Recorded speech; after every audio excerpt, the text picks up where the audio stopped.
Welcome back, everyone, and welcome to the Real, the Raw, the Truth podcast. I'll be your host, Ryan. Before we get underway, as usual, I want to give a massive thanks for all the support we get from our sponsors, Red Rose Recovery. Today we've got the very own manager of the New You project, Terry. Terry, would you like to introduce yourself? Who's let him in? Anyway, I'm Terry, Yeah.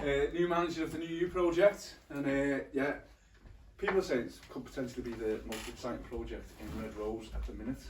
I'm just saying what's on the street. When you say people, you mean yourself? Staff, service users, beneficiaries, I'm just saying the general word on the street is it's a very exciting project. And let me tell you what we're doing. So basically we're trying to be the grassroots team raising awareness in the community of substance misuse. We're hoping to meet people who are experiencing issues such as these, and then we'll support them in any which way possible to get them liaising with the substance misuse services, namely Inspire, and hopefully create some positive outcomes. That's it in a nutshell. Yeah, I mean, when I first started it, you was working on a different contract. You was part of Changing Futures before you changed position.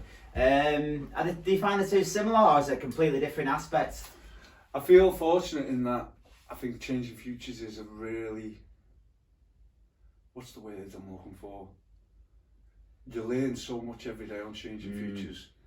I was on it for 18 months and I was still learning stuff on day, 18 months in. I come to work, speak to a professional, learn something new.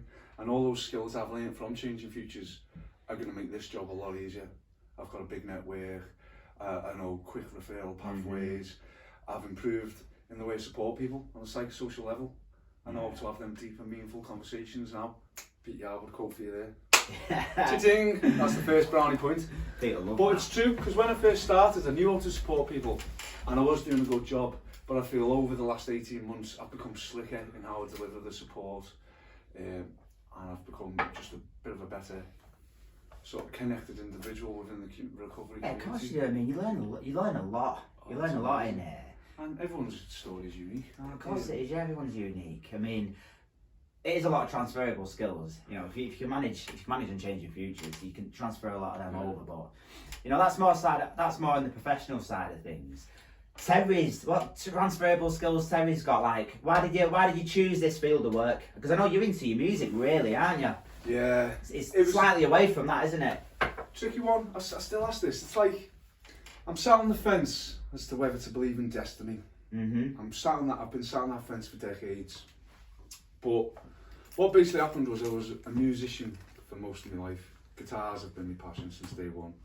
Still cause a problem today. Some days I just wake up and think, I'm going to be the fifth Beatle.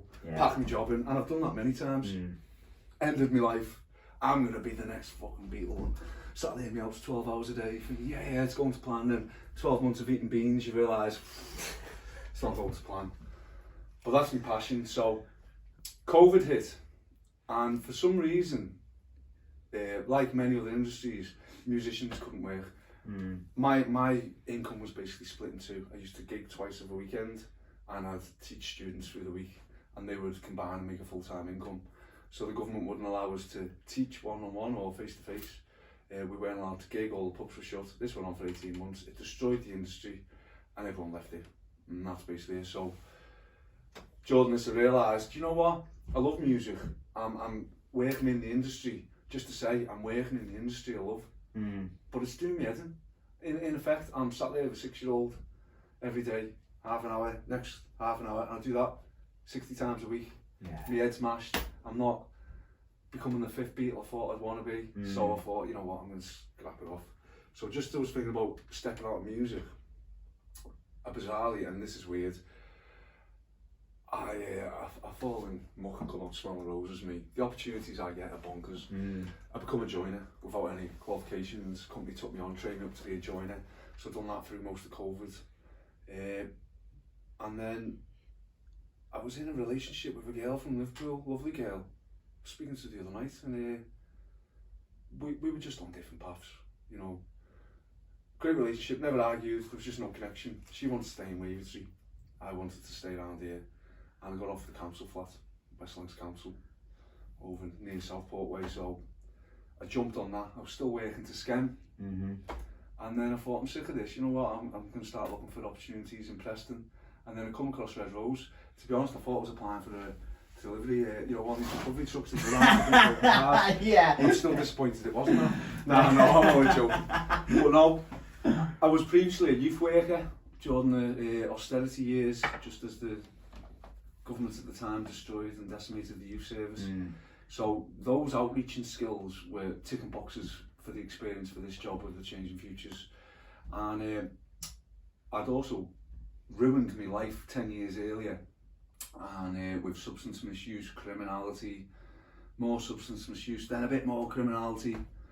And it was just as I was in recovery and I was in a good place, Red Rose was like the sort of final nail in my coffin. It was weird because I found I was still working with the chaotic characters. I was still involving myself with all the big time lads and all like that. I wasn't using, but I was seeing them every day in the workplace or over a weekend.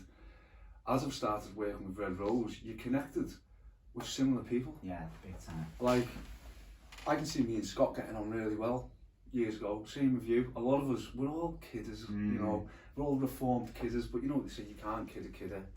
So, being surrounded by people, because I struggle with abstinence an awful lot, and being surrounded with people who struggle with it or have struggled and can offer advice, first-hand experience. Like, if you or Scott come to me and offered advice about drug use, I'd really take that because I know you've been there. No matter what I say, you're a step ahead. You've been through this path. You know everything I'm going to say. You know how it's going to work out. Yeah, I mean that would be beautiful to know. Like if someone had like a remedy now and they could sell it and go, this will cure it. I think I've got it. Yeah. I think the remedy is to destroy your life in one sense and build a new life, but be part of a recovery community. Because I honestly feel now, and I was thinking about this the other day, I've been abstinent for 5-6 years. But I really by the way on that, mate. Well done. Oh, cheers, man. I feel that if I didn't start working for Red Rose or getting involved with the Red Rose community, I wouldn't be abstinent today. I'd still be dipping in and out. That might lead to complicated and problematic behaviour, which leads into further addiction. Well, I don't want to take this away from you, but like my background is severe addiction. Now I've been to numerous treatment centres. I've tried fellowship meetings, I've done the steps. I was a chronic relapser. I'd work in 3 to 4 month cycles. I recently, about 6 weeks ago, I celebrated my first year clean time. And people said to me, so what have you done this time? Have you gone through the steps a different way? Have you, gone back to treatment? Have you got another form? I said, no. I got involved with Red Rose and I was fortunate to get a job.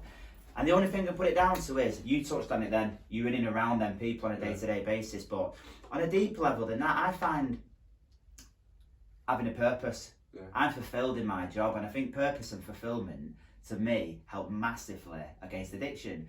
That's the substitute for addiction. Yeah. You could actually probably swip it around and say the substitute for not having any fulfillment or purpose in your life is addiction. Yeah. Do you know what I mean? But massively, I'm with you 100% on that one.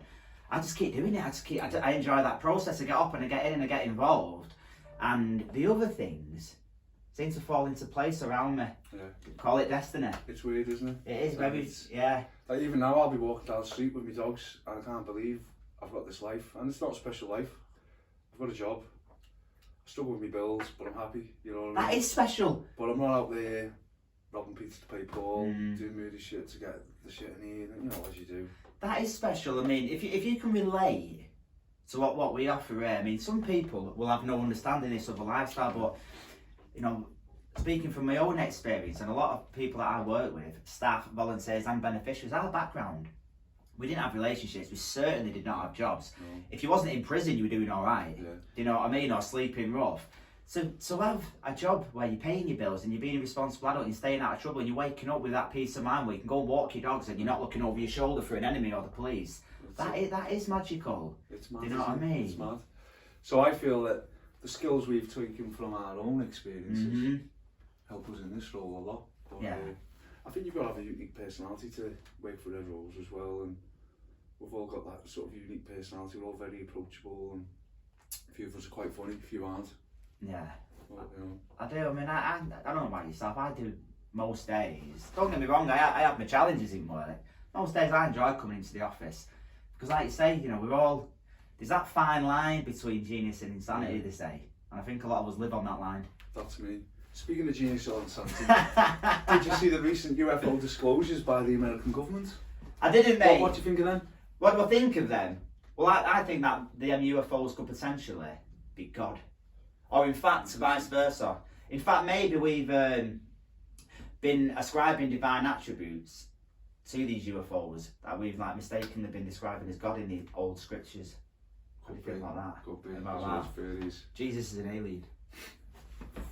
That could be one way. Yeah. Mad. Well, where's this gone? Are you just trying to lob stuff at me now? I was hoping you was going to go down the same route as me, but you haven't. You went down a totally different. Yeah, I went down a so- different route because you caught me off guard, so I tried to plagiarise something that I read, but I forgot what it was. It was something along the lines of, perhaps God is an advanced species of extraterrestrials that we've been mistakenly ascribing divine attributes to due to our own technical limitations. Do you know what's weird? Like, We've lost it now. someone told me the other day, because I'm starting to get into this whole universal, everything's connected, consciousness vibe and all like that. I won't interrupt you, Everything is but one. I read something recently and it really rung true. It said either everything that happens is like a coincidence or nothing is. It's just bang, big bang, and just happens to be it, or everything's got a reason.